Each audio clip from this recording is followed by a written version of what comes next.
Hello, and welcome to Quantum Comic. If you're a fan of comics, alternative universes, or just new takes on legendary heroes, you're in the right place. Today we begin a bold reimagining Absolute Superman #1. In this version, everything familiar is shifted. Superman is reborn, not as a meek alien child, but as someone shaped by struggle, class division, and a thirst for justice. Before we fly in, make sure to hit subscribe and tap the bell icon so you don't miss future deep dives like this one.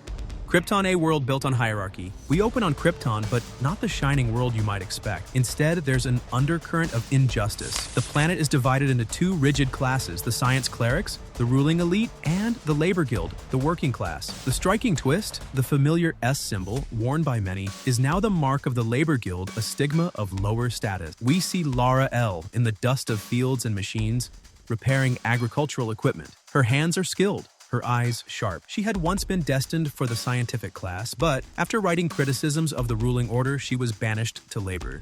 Meanwhile, Jor-El is in the mines inspecting the tunnels for cracks and danger. He senses something is terribly wrong. Fissures, leaks, something beyond the customary wear. He warns miners to halt, but middle management, bureaucrats above him, override him, ordering the workers to continue despite safety risks. The tunnel caves in. Green, leaking energy or radiation bursts from the rock, melting machinery and harming miners. Cut to Earth, to Brazil, where harsh mines dig deep into land, guarded by lethal corporate enforcers called the Peacemaker. Workers, clad in despair, cough under toxic air. They're pushed to meet quotas, endure dangers, and live in fear of collapse. In the mist and dust, a figure appears. Kal-El, not as a baby, but as a grown man, stepping among the miners. He dresses simply, his body showing signs of solar charge, his presence uneasy but determined. A miner named Juwom offers to take him to dinner.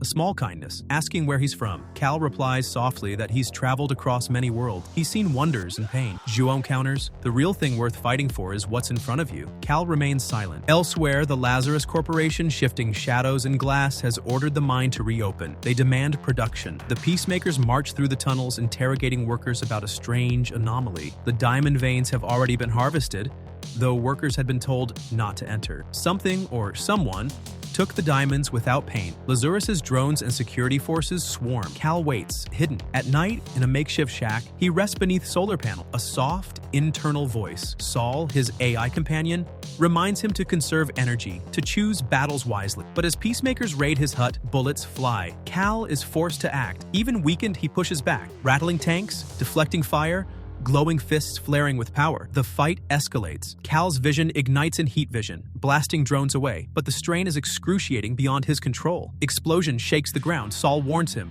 "Stop, or you'll tear yourself apart." Yet he cannot immediately shut it off. Just then, Agent Lane, working for Lazarus, slips behind him. She cuffs him with advanced restraints, leveling a blaster at his head. "Move and I fry you," she says. Kal is locked in. He hisses, "What do you want?" She answers dryly, "To control the uncontrollable." She calls him Superman, mocking and ominous. As waves of tanks and peacemakers surround the clearing, Kal braces for destruction. But before the execution, a distant flicker. Kansas, farmland once belonging to the Kent family, now abandoned. And somewhere in a hidden lab in Nevada, a figure watches all this unfold on screen. A looming, unknown scientist behind bottled cities calculating. Between explosive panels, we glimpse deeper lore. On Krypton, the science cleric symbol is a sun-like mark. That was the elite symbol, but the working class was forced to wear the S-Jor, and Lara had been former clerics. They challenged the environmental damage and the oppressive caste system. For that, they were expelled into the labor guild. Their S isn't a legacy, it's a branded reminder. In flashbacks, young Kal watches his parents fix machines, teach neighbors,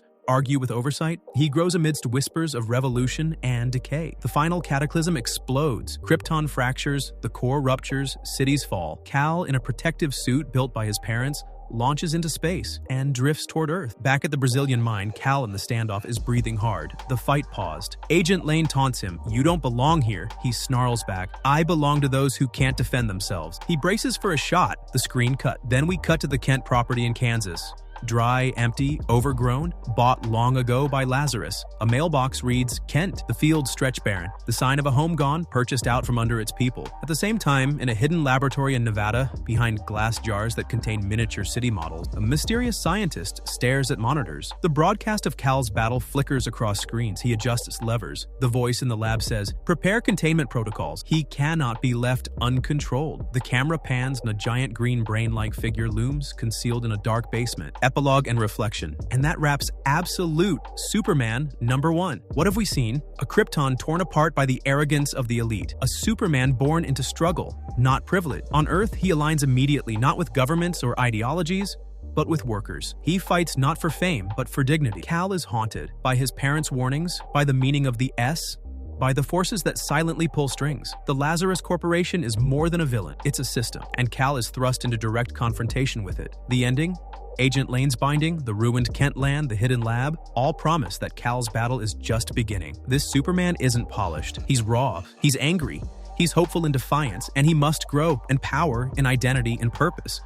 Quantum Judgment. Thank you for taking this ride with me through Absolute Superman #1. If you enjoyed this narrative format and want issue-by-issue breakdowns, symbolism deep dives, or comparisons with classic Superman lore, let me know in the comments. Don't forget to like, share, and subscribe. It helps the channel grow and helps more fans discover these stories. Hit the bell so you'll know whenever the next issue's breakdown drops. Until next time, keep your eyes on the skies and question the systems beneath your feet.